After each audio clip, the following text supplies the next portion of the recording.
Year of protests and crisis in volatile Venezuela. Caracas, Reuters. Even by the volatile and violent standards of recent times in Venezuela, 2017 was an exceptional year, a perfect storm of political and economic crisis.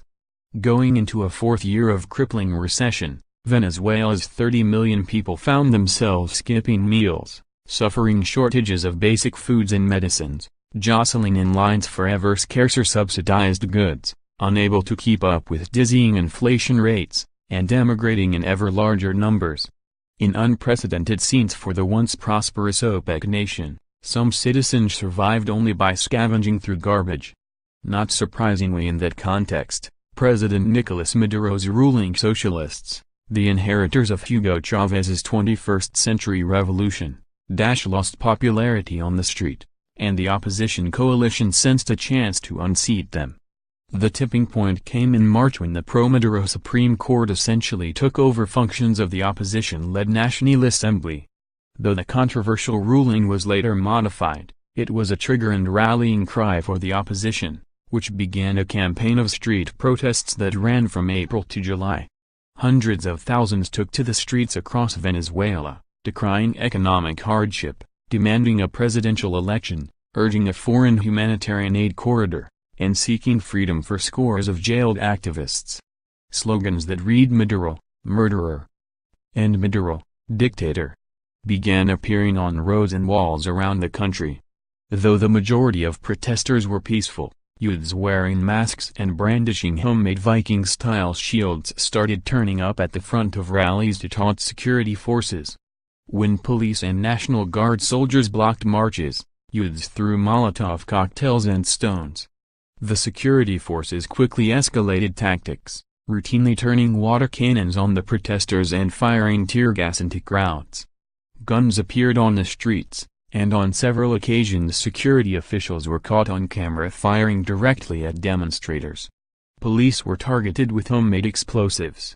Opposition supporters burned one man alive. The deaths, injuries and arrests mounted. Over the chaotic months, at least 125 people died, thousands were injured and thousands were jailed. Global opinion hardened against Maduro. Amid the extraordinary daily events, gangs burst into the National Assembly and beat up opposition lawmakers. The nation's best-known jailed opposition leader, Leopoldo López, was released from prison and placed on home arrest to the joy of his supporters, then taken back to jail, then allowed home again, all in a matter of days. Venezuelans grew accustomed to navigating around barricades and burning streets as they tried to get to school and work. Some days, the country virtually shut down. By the end of July, many opposition supporters feared for their lives and protest numbers dwindled. Maduro said he was defeating a U.S.-backed coup attempt and authorities held an election, which the opposition boycotted, for an all-powerful constituent assembly charged with imposing order on the country. Having failed to block the constituent assembly, the protests fizzled out, leaving opposition supporters nursing their wounds and planning their next moves.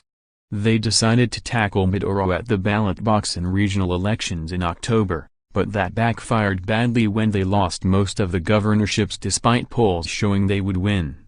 The opposition alleged fraud, but their complaints did not get traction and Maduro cemented his authority.